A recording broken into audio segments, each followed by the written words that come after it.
Welcome everyone and welcome back to another SuperTest preview, and today we have a tank for a very old tree which barely got any love. It's a Chinese tech tree and this is the 122 MT. I don't know where Wargaming found this tank, but apparently it exists, and this tank looks fairly strong on the paper. Obviously, the devil is in the detail, and sadly those details I don't got access to just yet. But just from the paper pages or paper stats, it looks very interesting. So let's have a look at its key features for just a moment. A 400 alpha gun with great penetration, great accuracy, 8 degrees of gun depression, and a turret with 280mm frontal armor. Now, let's just compare this tank to 3 different tanks. Yes, I could use 4. I could use the T-34-2. However, I decided against the T-34-2. Why exactly? Because this tank is soon going to get changed. It's soon going to get buffed, and I don't want to now use all stats, especially when the 122 MT will most likely come with the patch where the 1-2-1 line is getting buffed. And also, this is probably the reason why I would say that most likely the 122 MT is going to be a premium tank to be with the buffs, you know. So you have a proper new and very good premium crew trainer for the 1-2-1 line, because it also works a bit into the scheme of high alpha guns with great armor, because that's basically the idea. Now again, to the stats. 400 alpha gun, only the Chimera is up top with its 440 alpha gun. But penetration wise, nobody can even get close. 186, sure, the free version, he has special matchmaking, but still, that's a huge difference. The Chimera, yeah, it gets close, still 50mm below. And the STG, well, you don't have a chance, buddy. You don't have a chance. 21mm are missing to be on par with the 122 MT. And the premium round is also very, very good. It's almost 300mm of heat penetration. What the shell velocities are, we don't know. But come on, APCR space rounds, meaning it will be great for sniping and have fast travel speeds, which is awesome. For the tough targets, you have heats, which don't lose any penetration over distance. And you also have a pretty potent HE round. 515 alpha, I think that is more or less what you expect from a 122mm gun. But 62mm of penetration, I think, and I'm not entirely sure, but I think that is slightly above average. The biggest drawback the 122 MT has is its 16-second reload time. That means you have a base DPM of 1500. Yes, the SDG is garbage and has 170 DPM more. The Chimera is interesting, has 200 DPM more. The T-34-3 has garbage gun handling, but otherwise is a decent tank. Has 250 DPM more.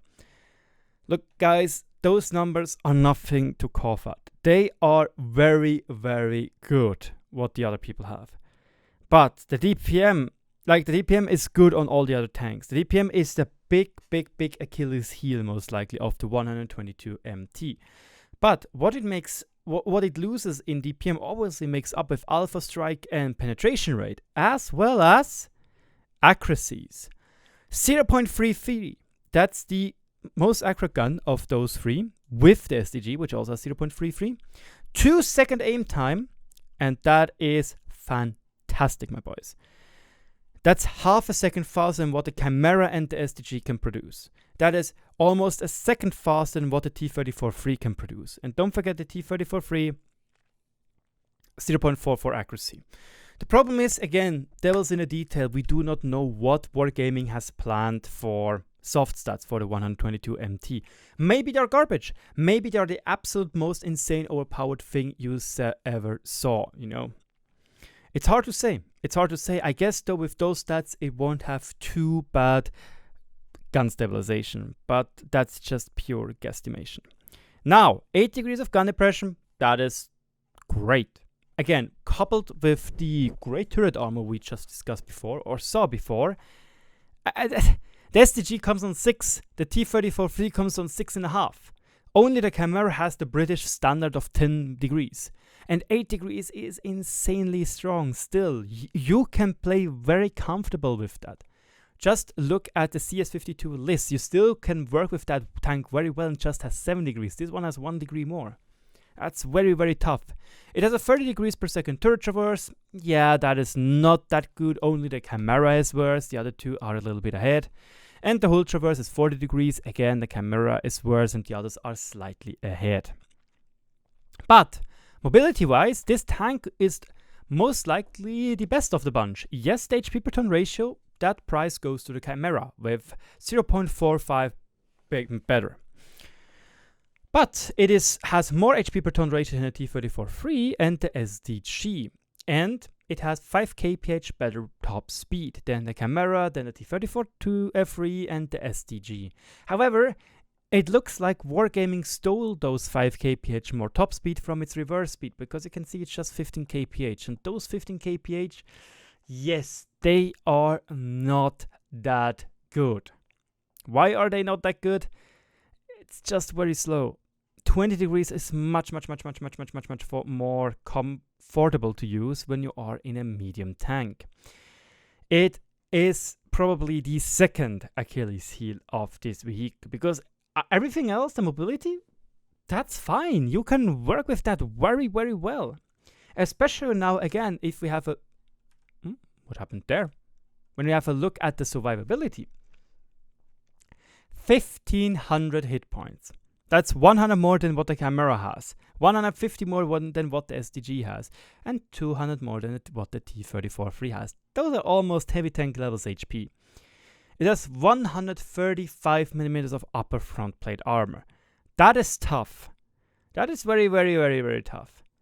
Obviously, it is better than what we have here. 80mm of side armor, meaning that you can probably even try to side scrape, which is totally fine.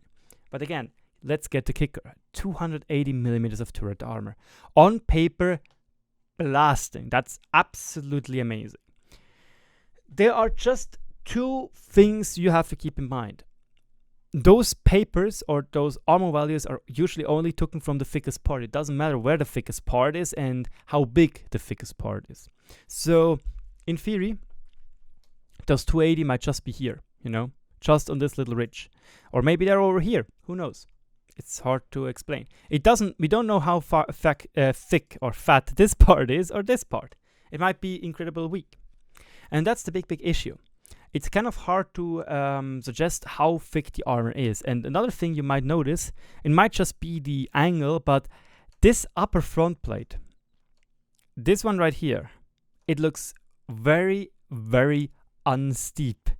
It actually looks very flat, meaning that even though 145, amazing, it is not angled like this, what the T-34-3 and the Type 59 have. So on something like this, meaning it has much less effective armor than this, you know.